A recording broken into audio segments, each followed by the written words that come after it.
Ugh.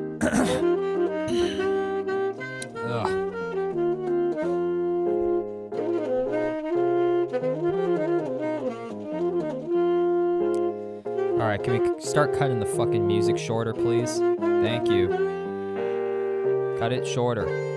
Shorter. All right. Fading, fading, fading, fading.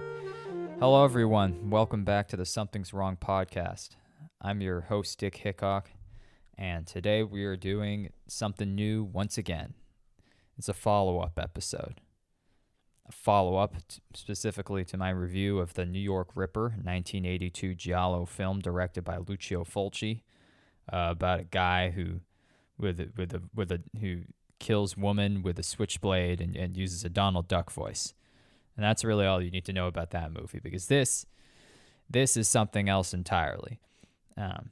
I discovered while I was, or after putting the finishing touches on my review, that I'd actually missed a lot of interesting little tidbits surrounding this movie, and part of this was related to my discovery of the real New York Ripper. That's right, there was a real guy called the New York Ripper. And you might be saying, hey, Dick, this isn't exactly the most surprising thing in the world. I mean, New York is a huge city. There's probably been a bunch of killers there, and the Ripper isn't exactly an original fucking serial killer. And I'd tell you to shut the fuck up. All right, it's a fascinating connection, and you as an audience member who's trying to respect my sanctity as a podcast producer. Might want to listen in and find out as to was this killer, did he inspire the movies? Was he inspired by the movie The New York Ripper? What did he do? What was his MO? Are we gonna get all psychoanalytical, or are we gonna do a more cultural whatever the fuck thing? I don't know. Well, I do know, okay? You don't know. I was talking in the perspective of you in this instance, and you don't know, and I do know. So let's get right to it. Anyway, so I discovered this fascinating piece of information while doing a little bit of extra background research on the New York Ripper film. And you know how in Google there's those frequently asked, no, not frequently asked questions. There's like a people also ask section. And in that people also ask section, I found, oh God, fucking damn it. Come on. Anyway, whatever. In that people ask also section, I found that there was a question that asked, who is the real New York Ripper? Or no, was the New York Ripper based on a real person? God fucking damn it.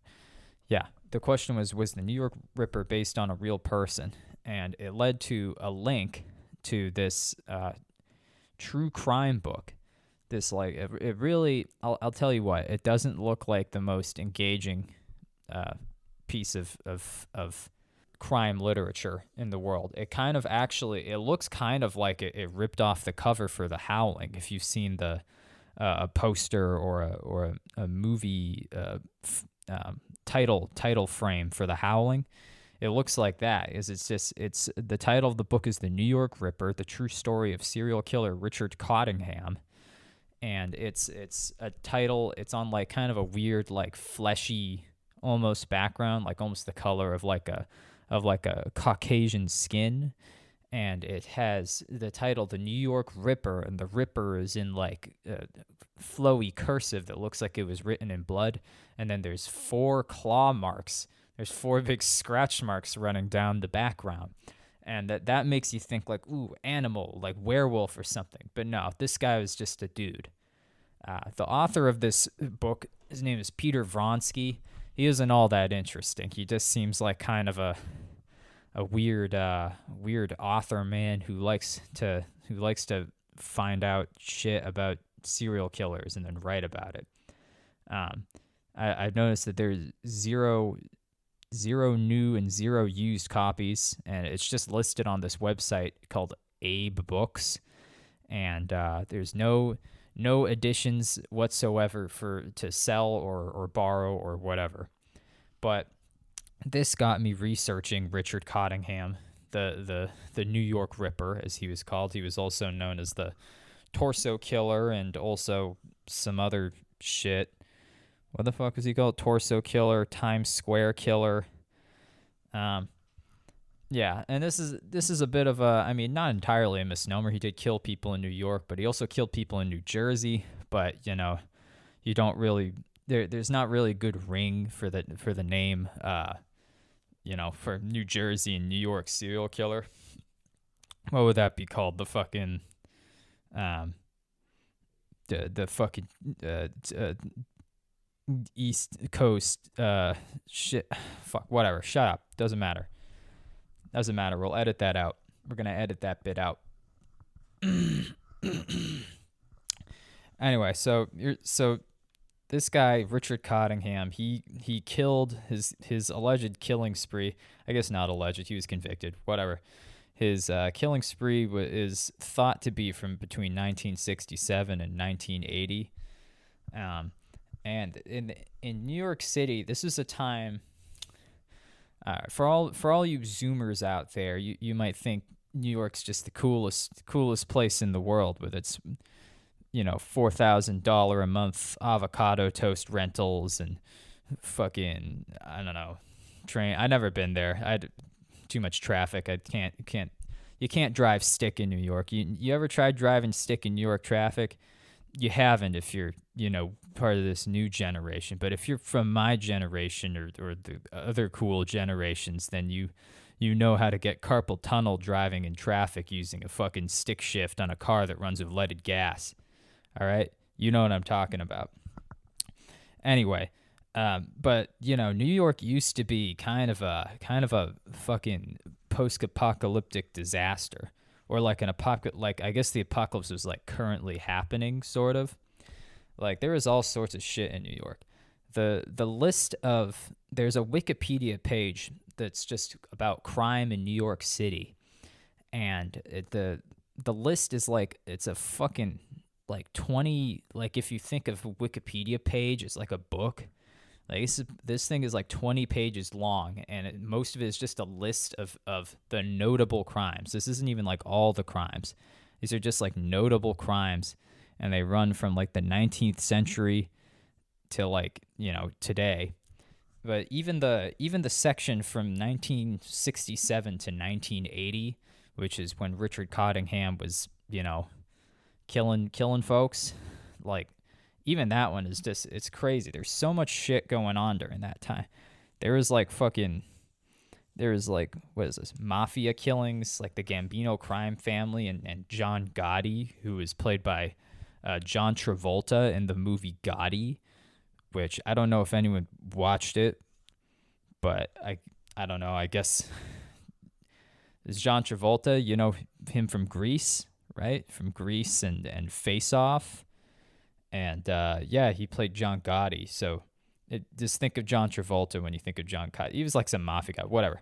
And there were a lot of like some civil rights incidents. There was like the Stonewall riots. There was like still like Black Panther activities.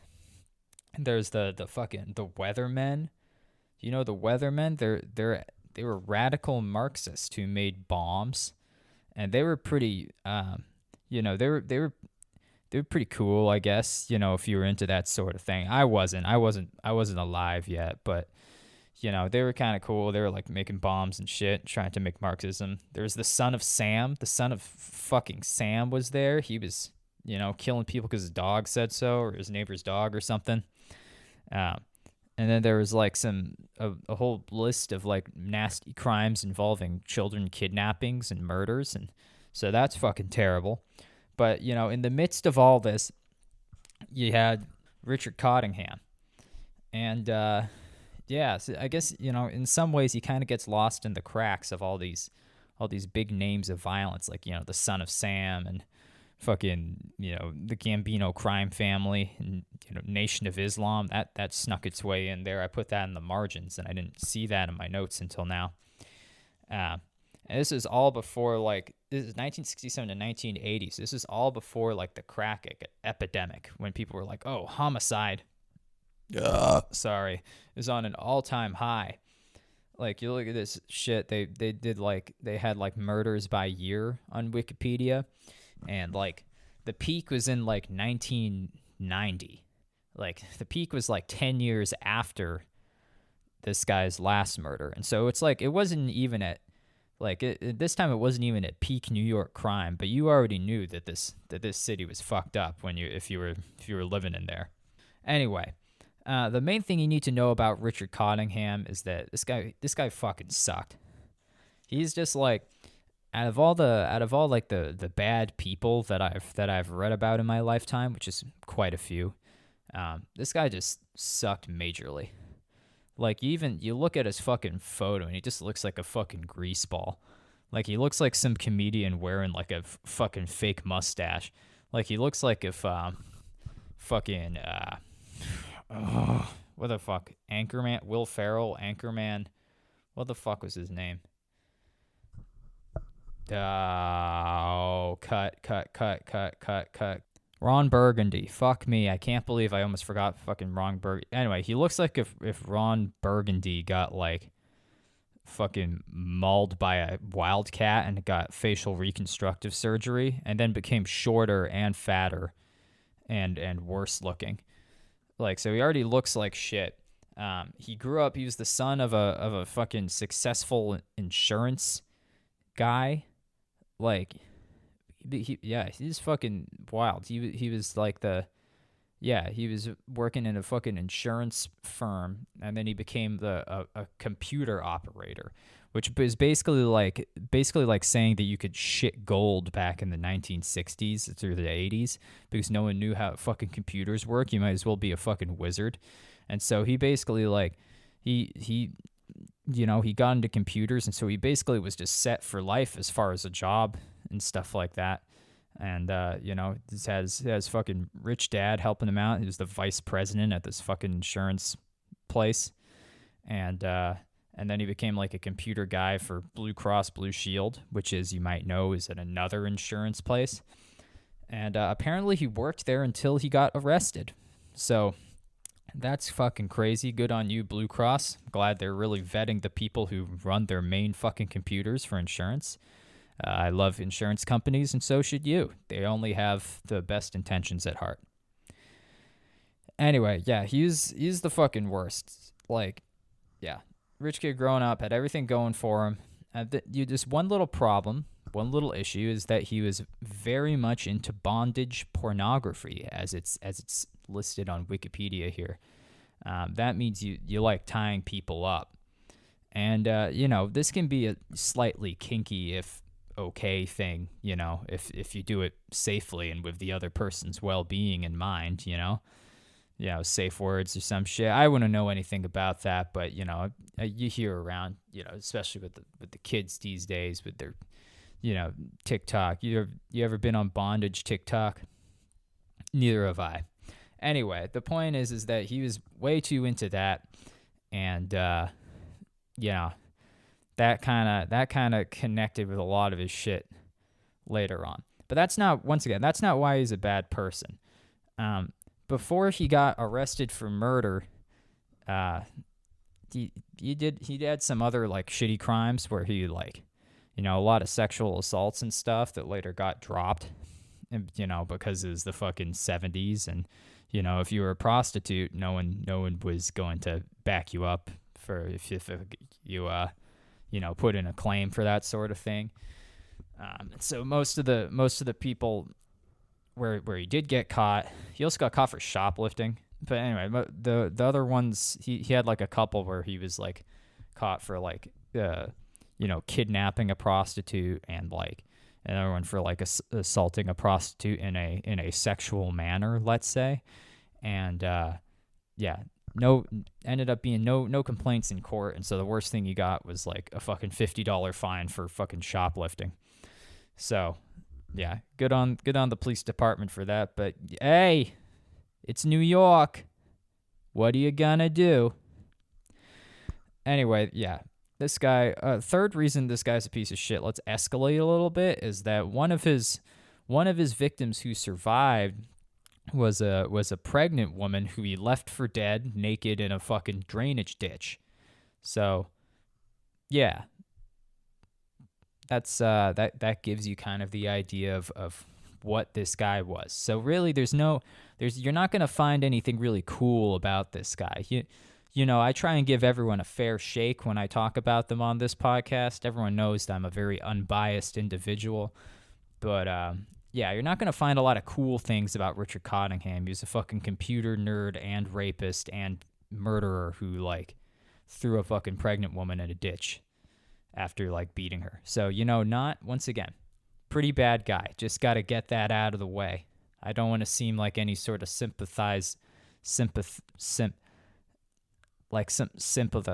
whatever. I don't want to seem like I like this dude or anything. I really don't. He's just vaguely relevant.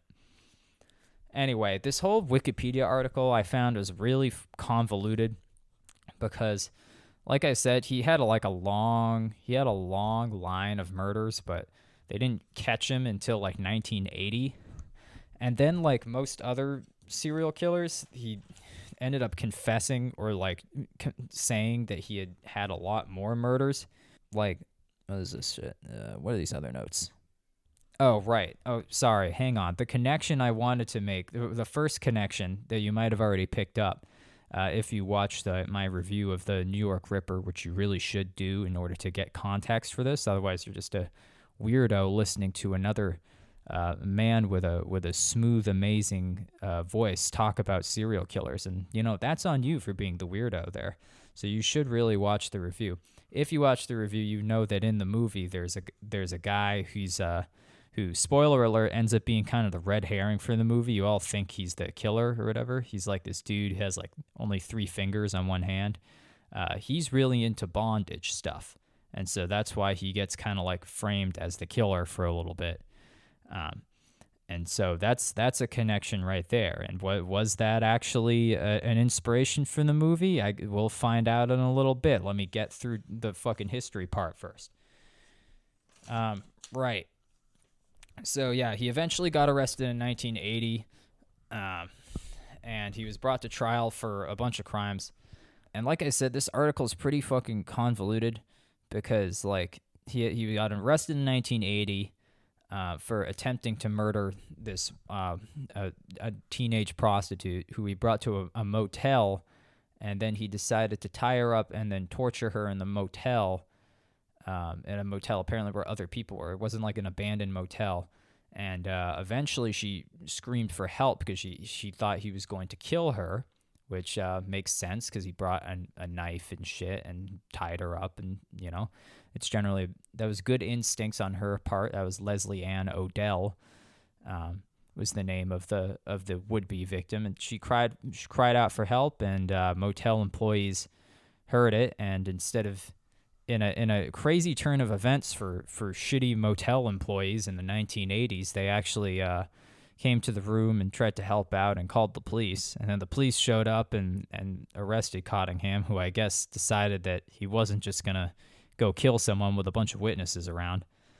It makes me wonder if he just like spent like half an hour trying to calm her down after like fucking like biting her and shit. Like he does weird shit. Like, yeah, he's doing, like, weird, torturous shit. And so, like, I imagine just a half hour of him trying to calm her down while trying to keep the room locked and not letting anyone in. And then the police come out and then arrest him. And so, that makes me a little bit happy just to know that he got kind of embarrassed in that case. But, yeah, what a kind of a dumbass move just trying to do that shit in a hotel where, people are. But anyway, all right, convoluted article. It lists the non-murder, or like it lists the survivors of some of his attacks first, and one of them was the pregnant waitress I talked about. That was terrible. That was in New Jersey. His first trial was for murders in New Jersey, or I guess there were a couple trials. Oh my God, this article is so fucking weird. New York trial. Okay, yeah, they did that. They tried him in New Jersey first because I guess initially they found more murders in New Jersey. Um, and so yeah, he got tried for like 2 or 3. What the fuck was it? Yeah, 3 assaults and 2 murders in New Jersey, and then later on he got tried for another 2 murders in New York, and he basically got convicted for all of them. They were all young, vulnerable women who were usually either prostitutes or, just out at the wrong place in the wrong time.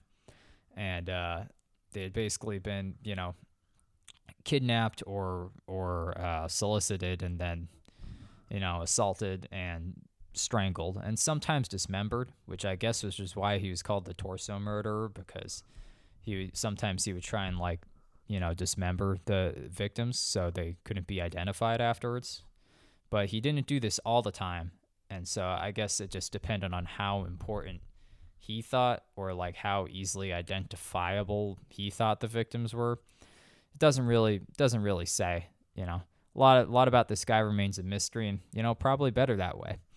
Anyway, initially 5 murders he was convicted for, and so he went to prison for that, and he was constantly pleading his innocence and stuff like that, even though obviously no one believed him. There was tons of evidence that he had made these murders. And then eventually, around the turn of the century, there's a new, maybe not a new detective, but one of the homicide detectives in the New Jersey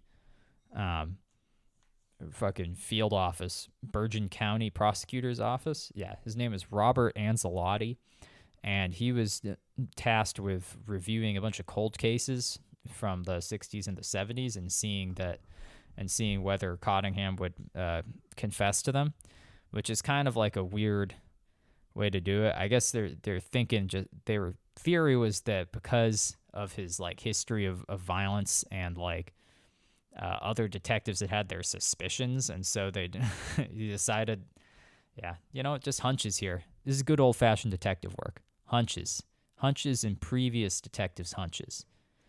And so he interviewed Cottingham for 20 years, right? And so I guess Cottingham had started to soften up, or just kind of realized that he wasn't ever going to get out of prison and he wasn't ever going to get an appeal. And so eventually he started kind of opening up. And he also may have just wanted attention at that point because, he's just kind of been in prison, and why would anyone fucking talk about him in the 2000s? He's just been some fucking piece of shit. He's just been in jail forever for doing bad stuff. But so he over the next 20 years, he ended up confessing to a bunch more murders. Between 2000 and 2021, he confessed to 5 more murders in New Jersey in the 1960s and 70s. And most of them were once again, young women and teenagers, which is terrible. He also confessed to a double homicide in Montvale, New Jersey, of 2 teenage friends, which is once again awful, and kind of part of my idea that he was just starting to kind of just confess for the clout, as the kids say these days, because I don't know if they had that much evidence for that one, but he did confess to it, and it's possible that maybe he just confessed to it because it was kind of a famous case. It's apparently one of the more famous cases. And it doesn't quite really go with his. It does sort of go with his MO, where it was tied up and then strangulation, but still could have been some bullshit. We'll get to that later. So there was those 5 homicides, and then he confessed to another 7 murders a few years later in 2022. And so he was just kind of now these ones are starting to seem like it's kind of, some of them get a little bit more outlandish, because at this point some of the detectives involved were already starting to not really believe him, because he claimed 100 murders.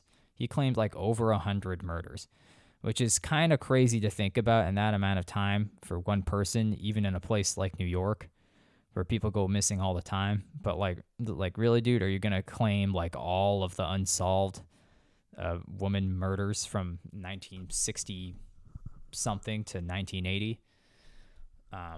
But yeah, he confessed to a bunch more of these, and yeah, well, 7 more. But also, he probably made claims on others because there's like the number that they list here on the Wikipedia article and in some of these other sources that I found, including such reputable newspapers as the New York Post and fucking Long Island Press. Long Island Press is a little better, I think, but you know, the New York Post is the next most reliable one that I could access because the fucking New York Times is paywalled again.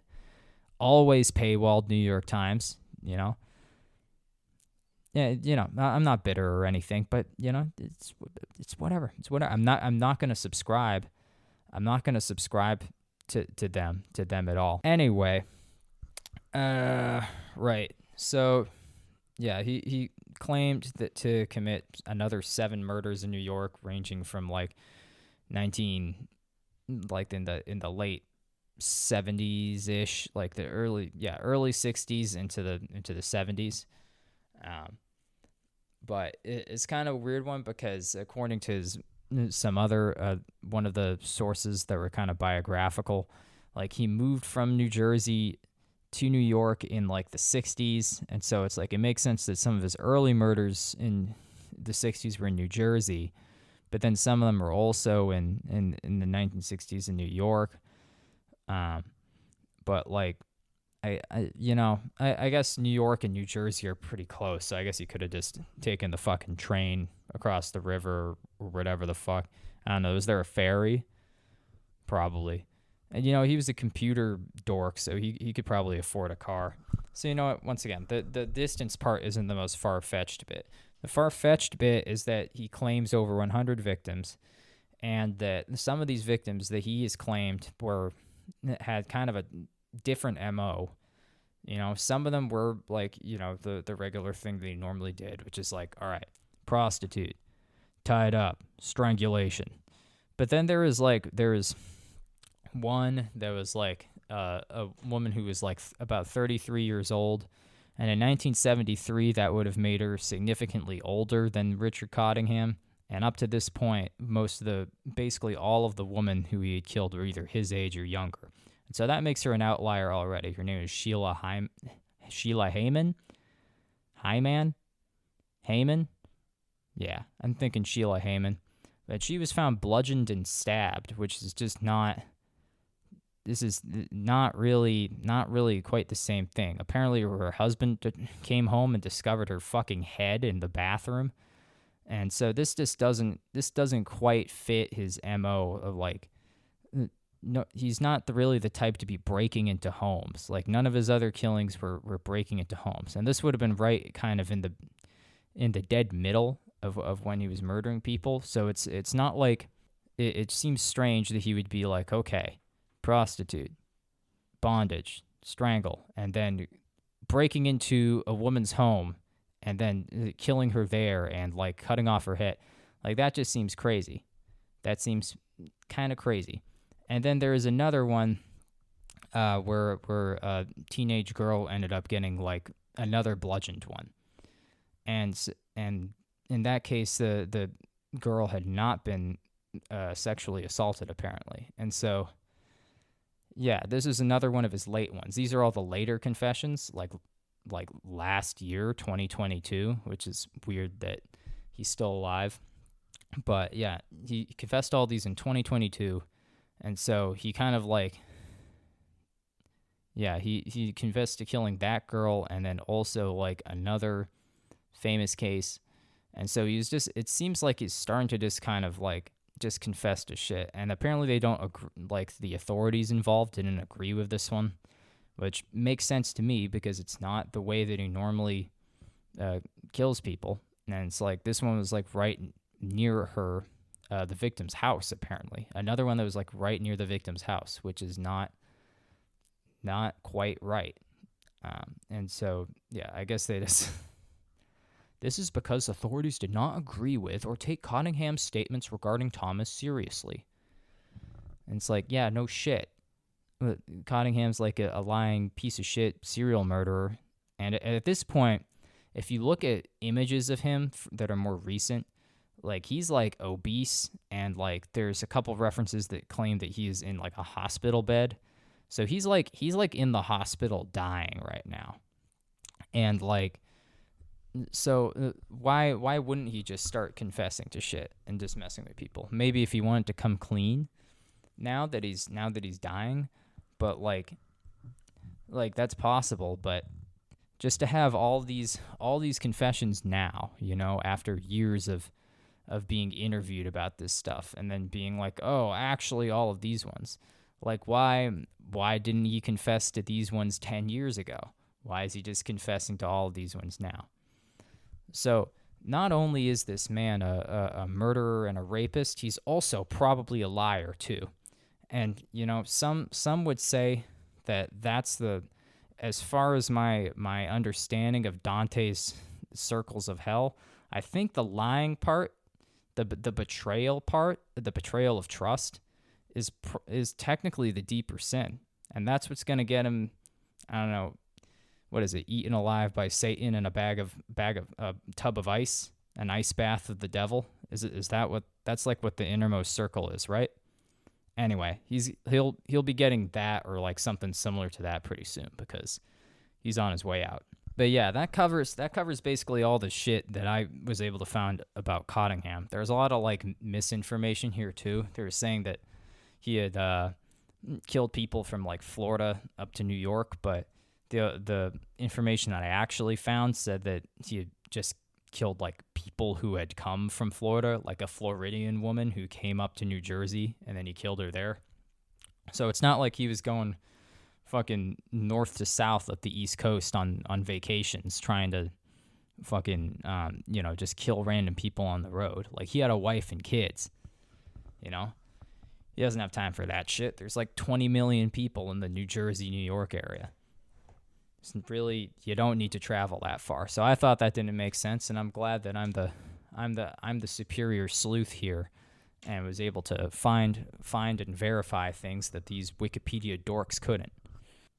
Anyway, in conclusion, I have this note here: what an asshole. And I think that works pretty. That concludes pretty much what I know about Richard Cottingham. He's just a real bastard. Yeah, blah blah blah. Yeah, fucking paywalled New York Times. I bet the New York Times had so much information. They put out fucking novels when they make articles. I'm sure it would have had so much good information, but I'm sorry that all my credit cards are maxed out and I can't afford a fucking subscription to the New York Times. Shit happens. Anyway, back to the New York Ripper we know, Lucio Fulci's New York Ripper. So after kind of going through all of Richard Cottingham's shitty crimes, it seems like, and considering the time frame is in the 60s, 70s, and ended in 1980, and then the movie comes out in 1982. 82? Yeah, I kept getting that wrong last time. Someone commented on it last time, and apparently I got that wrong, but I didn't get it wrong. It was the fucking library keyboard, okay? That's what happens sometimes when you gotta, use other computers and shit. Things happen. I'm a busy guy. Sometimes I gotta use the public library computer. Anyway, yeah, so that movie was 1982. So it was just shortly after these crimes ended and while the trials were happening. So I imagine it was kind of in the news while the writing was taking place. A lot of different parallels. Bondage. Sometimes the real murderer he would use a switchblade, and so that's another parallel. Bondage, switchblade. 1980s or 1980, I guess. The name, that seems like too much of a coincidence. Somewhere along the line, someone had to have used the name. And the one thing I can't really seem to find anything about is whether the name, the New York Ripper, came from the Richard Cottingham crimes, or if he was assigned that name after the movie came out. And maybe if I were to read the book called The New York Ripper by fucking Peter Vronsky, who's also written, what else has he written? Peter Vronsky. He's also written Female Serial Killers and apparently Serial Killers, The Method and Madness of Monsters. Uh, that one I couldn't even find. The other one was linked to his name, but anyway, yeah, he wrote that shit. I guess if I read his book, sorry, dying of old age. Yeah, so if I had read his book, then I would know if the New York Ripper title came from this guy or if this guy's rather unoriginal nickname came from the movie. I wasn't able to find any confirmation, but here's some other shit that I found out about the movie. There was a fucking writer who came on at one point named Dardano Sacchetti, and the kind of what was going on with him is that he was one of the guys brought in by the producer because the producer wasn't satisfied with the script that was written by two other Italian dudes whose names I'm not even going to try in order to maintain the dignity of the Italian persuasion. But yeah, this Sacchetti guy put out a statement about the movie, and you can kind of tell, at least from the way that they've stated it here, this Sacchetti guy was full of shit because he claimed that the producer wanted the New York Ripper to be modeled after a movie called The Hunger, and that's impossible because the Hunger came out in 1983, which was about a year after Fulci's film came out, and Sacchetti had said that the original concept had involved some kind of like highfalutin concept about the degeneration of humanity through old age, and like what the fuck, something about progeria. Oh my, what is this shit? Yeah, aging faster. So I guess maybe like originally the killer had like some type of horrible aging cells condition, but I guess that just didn't really make sense. And Sacchetti claims that the film was going to be about that, but then apparently Fulci didn't understand it because he was too stupid or something. But like he doesn't elaborate on it. But Sacchetti claims he had to redo the script in 5 days, and he could basically only write like the murder scenes and shit like that. And so, yeah, he claims that it's like, all right, all this stuff was all him. And he doesn't reference the Richard Cottingham or the New York Ripper killings at all. Even though that's the movie has the same fucking name. And that's kind of the two things that you really get out of this little blurb that they have here is that Sacchetti obviously did not like Fulci and is trying to kind of slander him and say that like it wasn't even this guy's idea. All this shit was my idea. He also claimed that Fulci was like a sadist and like hates women. And meanwhile, Fulci was just saying that the film was kind of a tribute to like Hitchcock's films, which kind of makes a little bit more sense than saying that like, oh, we just have to do a bunch of shit, and then Fulci wanted a bunch of sex in it, and so that was terrible. And yeah, but throughout this little blurb that they have here, there's no mention of Richard Cottingham. It does mention that in 1981. Which was after Cottingham got arrested and during one of his trials. The movie was under the working name of Lo. Hang on. All right, bear with me. Italian here. Lo Squartatore. Lo Squartatore. Which apparently I put it into Google Translate because Wikipedia's editors didn't fucking translate it. And it's just called The Ripper. And so I guess they just wanted it set in New York after, or they just thought that the New York Ripper had kind of a better ring to it. But yeah, so it doesn't mention anything about the New York Ripper killings. And so My theory is this, okay? That the title was either inspired by Cottingham or the name the New York Ripper was retroactively applied to Cottingham, right? But almost definitely some elements of the movie were inspired by Cottingham's murders, because they had like the bondage scene and like torture and stuff like that, and switchblades. A lot of the same themes, I guess. I don't know. Do real life crimes have themes? I guess maybe you could. I guess. Who gives a shit? Whatever. But yeah, the point is, there's a lot of shit that's parallel. This Sacheti guy, he had to rewrite the script, and I think he probably took a lot of fucking shit from the real crimes and put it into the movie. And basically, in summary here, he seemed to want a credit for like some of the crazier, violent parts of the movie, and he didn't seem to know what he was talking about. And he either misquoted the producer or just made shit up about it being based on a different fucking movie, or like inspired by a different movie. And he just like wanted to slander Fulci a little bit and just kind of, I don't know, make a name for himself. Was he just pissed at Fulci?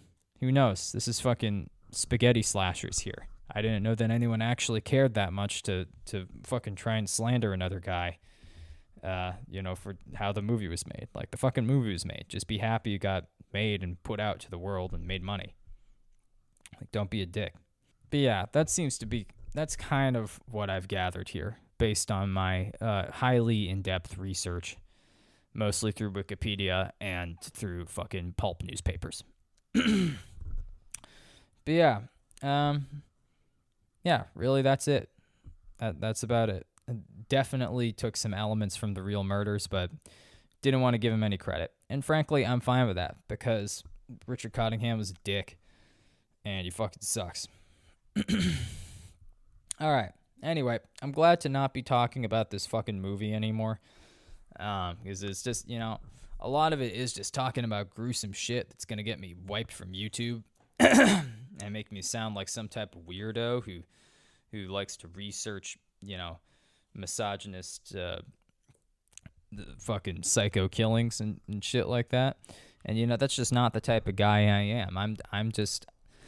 I'm a truth finder, okay? I'm finding the truth the best way I can, and I'm making theories about the truth. I'm making plausible theories about what the truth is. And I think that's important. And sometimes I need to talk about a guy who beats and rapes pregnant women and then throws them into drainage ditches. All right. Anyway, fuck this shit. This has been a follow-up episode of the Something's Wrong podcast. I'm glad I don't have to talk about the fucking New York Ripper anymore, the movie or the guy. We got through a lot of things today. I hope you enjoyed this shit. Really, just to close it off, I just want to say fuck Cottingham, fuck Sacheti, and fuck Cottingham with a cactus in his old fat dying fucking ass, just for good measure. All right, sound good to everybody? Great. Goodbye.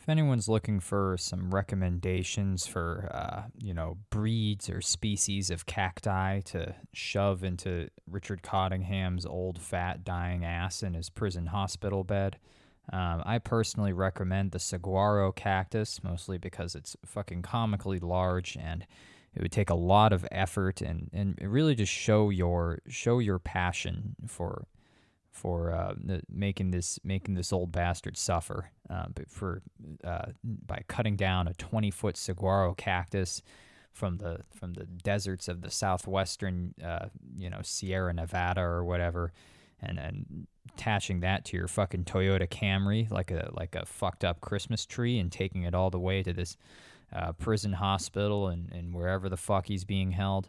I didn't check. Hang on. Where the fuck is he being held? Probably not a great, not the most moral thing to do to put out where he's being held, but I think it's public information. And, the audience has the right to know. Yeah, he's being held in fucking... God damn it, they don't fucking show it. Well, whatever. You just, cut down that fucking 20-foot cactus, strap it to your Toyota Camry or your Nissan Volt or your fucking Kia Soul or your what is it, the Cube? There's a car that's a Cube now. Yeah, attach your saguaro cactus to the Cube, drive it up to the prison hospital, drag that fucking thing through the doors of the prison hospital. I'm sure they'll let you go past as long as there's a camera malfunction or something similar like that. And you walk into that hospital bed with that big fucking cactus in your arms, and you say, "Richard Cottingham, Dick Hitchcock sends his regards," and then you drive that shit home. All right? Just saying. Just a recommendation. All right, bye-bye.